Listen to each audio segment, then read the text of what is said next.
ल हजुर सबैजना नमस्कार।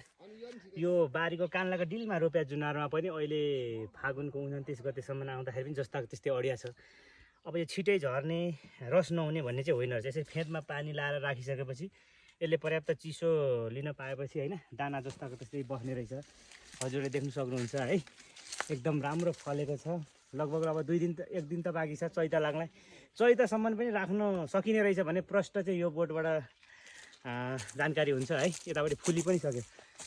कति कृषक बुवा आमाले भन्नुहुन्थ्यो यो वर्ष धेरै पैसामा राख्ने फल्दैन, अर्को वर्ष भने अर्को वर्ष फल्ने हाँगै छुट्टै हुने रहेछ क्या। ट्याक्कै फुलिरहेछ अनि दाडा फल्न थालेको छ। यसमा रस हुँदैन भन्ने कुरामा चाहिँ रस पनि एकदमै राम्रो हुँदो रहेछ क्या।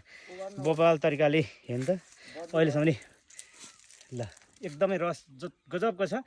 र हामी भोलि ट्याक्कै टिपेर ल्याउँछौँ, फाल्न त नहुने एकदमै गुलियो अत्याधिक रस भएको रामेछापको जुनार एकदम स्पेसल।